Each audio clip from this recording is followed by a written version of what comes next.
But beyond the gate, as we used to call it, is Coney Island,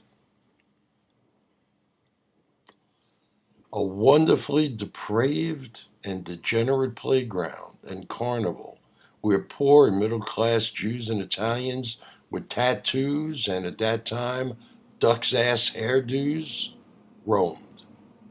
Whole blocks, controlled by mobsters, remained virtually white.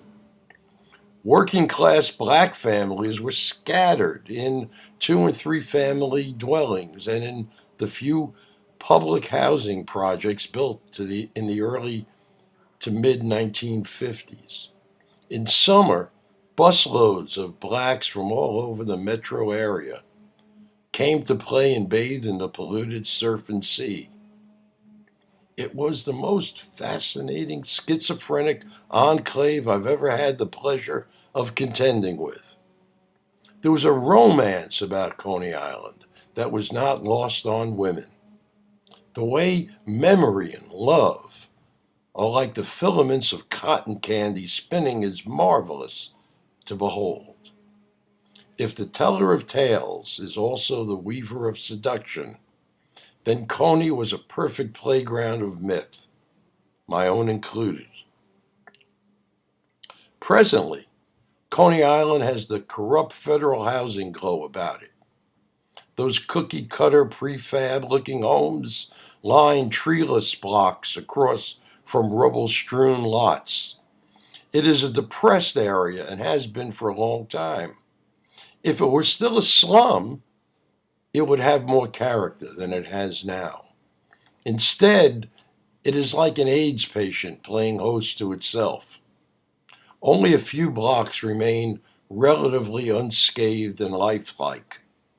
The majority of small businesses are gone, as are the churches and synagogues, with the exception of those of the Baptists and the Seventh-day Adventists.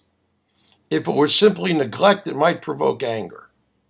A geometric confluence of politics, bromides, and passivity are the skin upon which the disenfranchised crawl into their graves. My mind secretes a Coney Island different and intoxicating.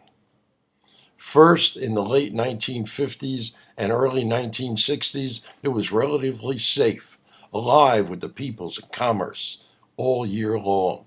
You could explore and leisurely note the different architecture, smells, colors, bars, schools, coffee shops, prostitutes, pool rooms, bowling alleys, games of chance and chances taken. The flight of childhood into adolescence, always risky, was laced with opportunities for fancy beyond that which was the homogeneity of a single community. This was textured, sexy, taboo, and beckoning. Each season on the eastern seaboard has its own definition. The seasons of Coney, especially summer and winter, had drama in no small measure because of each other's opposites. The summer, of course, had sharp, rich colors, odors, and multicolored invaders.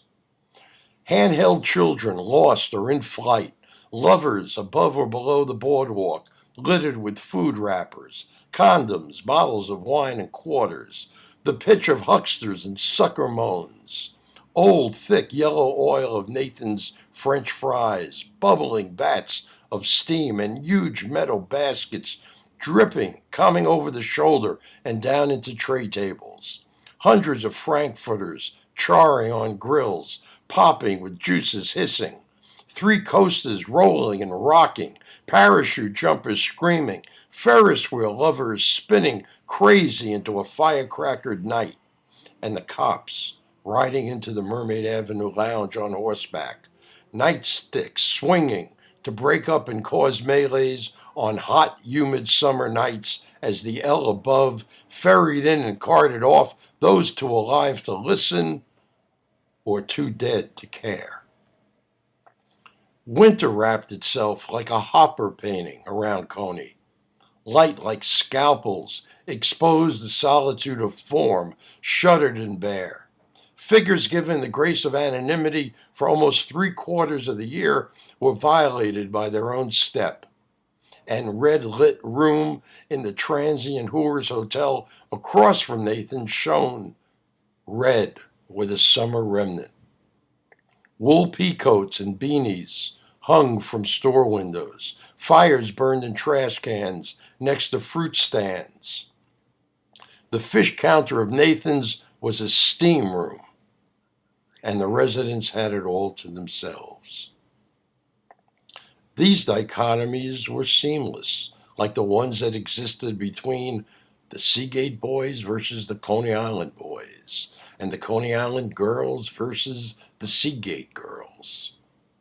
We were secretly envious of a raw masculinity and a quasi-street life, in this instance mob-related. And they eyed a private world, albeit a pretty superficial one, at this time of education, status, and money, without strong-arming anyone. I made it a point to bridge the gap. The toughness I felt, or more exactly, my body lacked, the physicality that was subverted and denied to me, I made up for in the friends I cultivated and the life I tried to project. And as time would prove, any of the most beautiful, cock-teasing Jewish Seagate girl would jump over 3 circumcised dicks to get next to one tattoo that read, Mom. The power of seeming opposites was not lost on me, but I'm getting a little ahead of myself.